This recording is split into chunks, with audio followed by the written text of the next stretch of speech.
Hello, I'm Mario Toneguzzi, managing editor of Canada's podcast, taking care of business today with Dan Kelly, president and CEO of the Canadian Federation of Independent Business. Thanks, Dan, for joining us today. Good to be with you, Mario. Well, we're going to talk about politics because the political landscape has an impact, obviously, on business in Canada and especially on small business in Canada. Let me first, we'll open it up with the big news, obviously, of this week and I will say, Justin Trudeau's not his resignation, but his intention to resign, which a lot of media are reporting wrong. Like he's there Yeah. as leader of the Liberal Party, and he's there as a prime minister until the Liberals pick a new leader.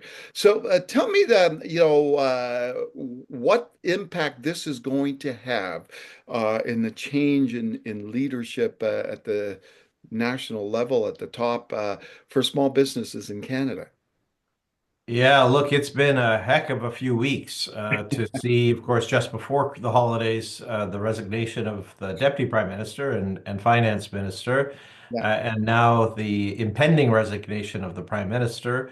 Uh, we effectively don't have a government at the federal level right now. There's virtually nobody leaning in and paying attention to any of the major files that need attention and need action at this very moment. And it's really worrisome for an organization like mine that lobbies government. I'm not even sure who to go to right now because there's virtually nobody making any decisions.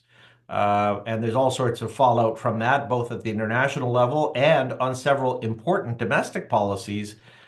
It is not good for entrepreneurs to be left in limbo here.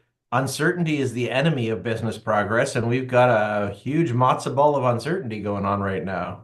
Yeah, when you look at, the prorogation of Parliament and also all the committees and all that Yeah. stuff, like, is there anything in particular that the CFIB has been interested in that now is put on hold till at least what is it, late March? Yeah, look, I mean, we had, of course, the budget of 2024 that still has several outstanding pieces, most notably the capital gains changes that have yet to even be introduced in the House of Commons, and we can certainly talk about that in a bit more detail. But beyond that, we had just before the holidays a fall economic statement with a variety of measures. Whether any of them are going to see the light of day is a question. Some of them were potential good news or progress. There was a little bit of movement on credit card fees, some supposed move on interprovincial trade. Again, I just see all of that in free fall right now because we don't really have ministers that are leaning in. And just in a few days' time, we're going to have a lot more of these ministers competing against each other for the Liberal leadership. So is their attention going to be on their file and the critical things that Canadians need? Or is it going to be trying to build a base of support to win the Liberal leadership and become prime minister?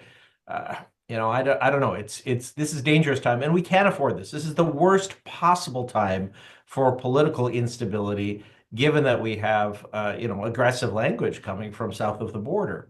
Yeah, and before we get into that, you mentioned the capital gains. We can talk Yeah. about that. Yeah, let me say this is so unfair to small business owners. Not only were the original measures, the increase in the inclusion rate from 50% to two-thirds, not only was that unfair as a surprise in the 2024 spring budget, but what's even more unfair to business owners is that there's been no legislation put in place since. In fact, it hasn't even been introduced in the House of Commons yet, 9 months after the spring budget. Yeah. And yet, the Canada Revenue Agency has moved to put this in practice. The tax rate has effectively risen to two-thirds on a capital gain. Um, and that happened as of June 25th of 2024. We raised taxes. Government, the CRA is implementing this right now, and we don't even have legislation to back this up. It hasn't even been introduced. So Yeah. we're in this kind of purgatory right now where business owners don't know what is going to happen. People have real life transactions going on right now, Mario. It might be, you inherited the cottage from your parents and you don't know what to do if you're going to sell it or keep it. business owners looking to sell because they're retiring or a death in the family. I mean, these are real life circumstances, Yeah. and we can't even tell Canadians what the I was going to say a swear word, but what the tax rate is at the moment. I mean, that's just nuts. And I can't believe that the CRA has interpreted the parliamentary tradition to suggest that they're going to keep it at this rate unless someone in government tells them not to do that. Yeah. This means that we could be in this zone with no clarity on capital gains for a year or two. And I find this just outrageous. Dan, can you also talk about, one of the political moves in the last couple month or so was the break, the tax break, Yeah. the GST, HST thing. What did you hear from your members on how that went? First of all, in terms of the implementation of it, and Yeah. then second of all, whether it indeed enticed and motivated people to spend Sure. Yeah, look, we surveyed our members prior to the GST HST holiday from coming into effect, and only 4% of small businesses felt that that would lead to any additional sales. I just heard from a restaurant owner in New Brunswick, and remember, in provinces like New Brunswick, the savings is 15% on certain things like restaurant meals, unlike Alberta, that's 5. Yeah. And even there, at 15%, the restaurant owner said he's behind last year, not ahead of last year as a result. So business owners were not expecting that this was going to make them any money, lead to any additional business. Uh, Look, we're always happy to see taxes come down, but nobody was asking for a 2 month break. And then for retailers in particular, this coming basically just a couple of days prior to the holidays, that was really punishing. For restaurant owners, the compliance costs, of course, were there. They had to reprogram their point of sale machines to accommodate this. But for them, almost all of their products moved from being GST taxable to not taxed for this holiday period. Mm. The real rub was for retailers, especially those in gifts, selling gifts, hobbies, toys, because of the lack of clarity around what was included and what was not. You've heard me talk about this, I'm sure, ad nauseum, but the Lego set for kids is tax exempt. The Lego set oriented at adults, which I didn't even know was a thing, but that was supposed to remain taxable. Hobbies like a model airplane. If the glue and the paint for the model airplane was included in the box, and the box was oriented at somebody 14 or other, it's GST free. But if the glue and the paint are sold separately, even to a kid, they had to be taxed. If they're included in a box oriented at adult, that's also taxed. Business owners, I talked to a Calgary-based hobby store. He had 3,500 items that he sells, and he had to go through each one and make a judgment call as to whether it remained taxable or not over this holiday, Oh, and wow. then ensure his staff was able to figure this out and tell that to consumers. We've heard examples. I saw a video on social media the other day of some guy having a meltdown at a dollar store because they charged him the GST. I mean, this was just an implementation nightmare, Mario. Okay. Speaking of nightmares, on the political front, the rumblings from south of the border and incoming President Donald Trump on tariffs. What impact would this have on small business owners across Canada? Yeah, look, I mean, I think at the beginning of this, many of us were hoping that the president was kind of making a threat as a negotiation tactic to try to get some action on Canada on borders and a couple of other issues. I will say that there was attention paid to those issues and some proposals brought back to the U.S. To Donald Trump, which was a positive on that front. But it seems like it's more than that. I mean, obviously, these jokes about Canada becoming the 51st state Yeah. at first were kind of dismissed as random thoughts on his part. But they're happening with increasing regularity and with some threats behind them, like deep economic sanctions, potentially deeper than the 25% tariff that was originally floated as a thought. This would be bad news across the board. I mean, I think a lot of Canadians might think that they're not in an export related area, so perhaps this isn't going to affect them, but it will. This is going to affect absolutely everybody, all businesses, regardless of what you sell. all consumers, regardless of what you buy, and for a couple of reasons. One, the export-related tariffs, these are some big industries in Canada that pay Mhm. a lot of the taxes that all of us benefit from. So for energy, for agricultural products, for manufactured goods, these export-related tariffs would be massive. But for most of my members, while about a quarter of them are involved in exporting, over half of them are involved in importing.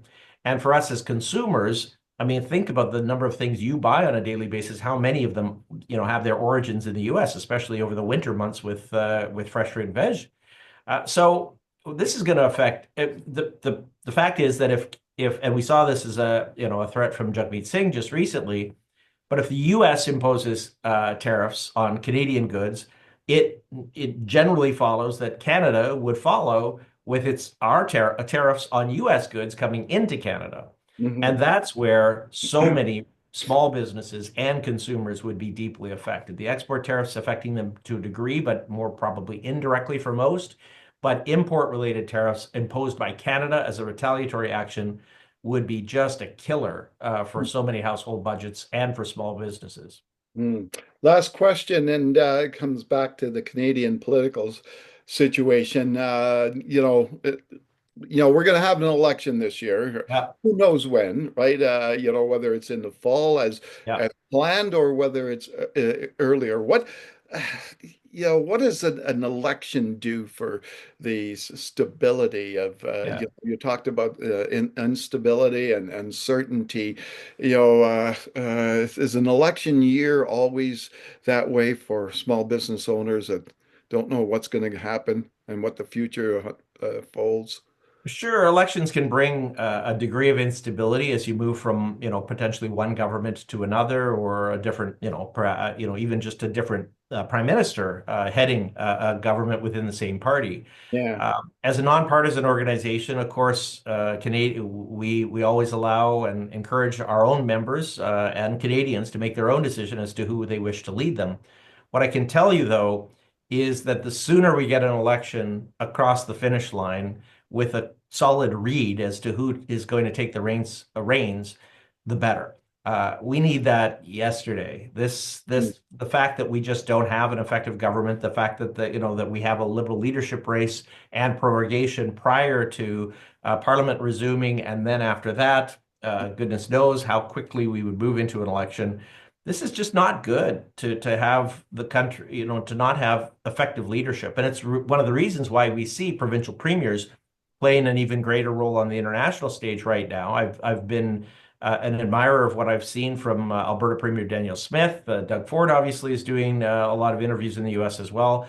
But this has required provincial premiers to step up because we effectively don't have a federal government right now working on our behalf, and it's just, even those that are in the system are distracted by the Liberal leadership and who's going to be the next prime minister. Yeah.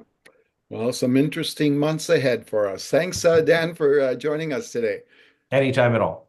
All right, that was Dan Kelly, who is President and CEO of the Canadian Federation of Independent Business. I'm Mario Toneguzzi, Managing Editor of Canada's Podcast. Thanks for joining us today.